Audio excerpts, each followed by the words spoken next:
Bharat, Hindustan, India. Bharat, Hindustan, India. Three entirely different names, but just for one nation.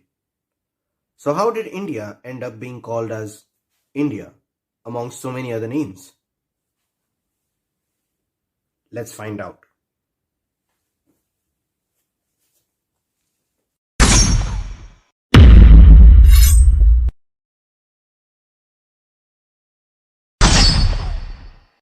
A large country with a massive population and a highly diverse culture, and of course, plenty of names.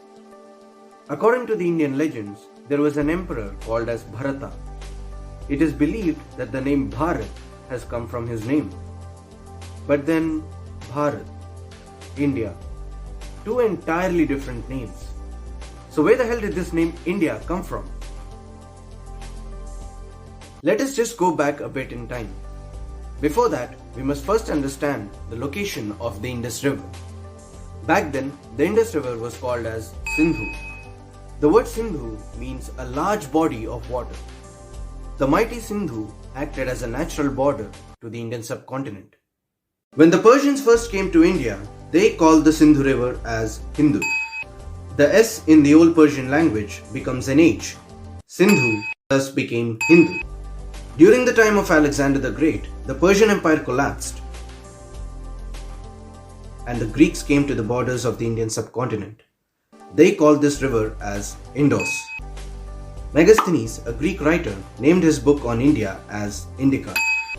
Indus would later change into Indus during the Roman period, and that's why even today the Sindhu River is still called as the Indus. Similarly, the Arabs called this land as Al-Hind, while the Chinese called it as Yindu.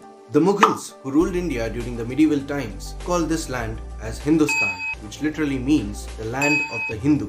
So throughout history, several people have called this land with several names, but none of these names actually sound close to India.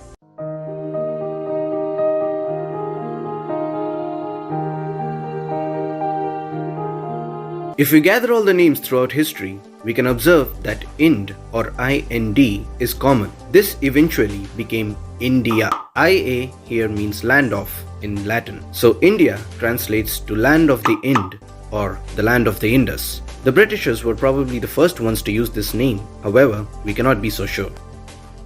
So we can now say that the Hindu people were just people living around that land.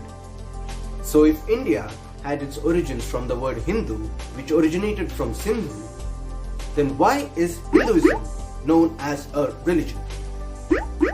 Well, to be honest, this was just a term coined very recently, most probably by the British. Ism means a set of ideas or beliefs. So Hinduism was probably a term to describe the beliefs of the Hindu people. The actual and proper name to this is Sanatana dharma, which means eternal faith. This system tells you to seek rather than believe. There was nothing religious about this. However, this has changed throughout history and the essence of this system has been lost. We can talk about this sometime later, but we must first understand that the word Hindu was never something religious. So, having said all that, please subscribe to this channel and like the video. I like it, so I think you all should like it. But if you don't want to subscribe, nobody's forcing you. So, please subscribe. Please subscribe.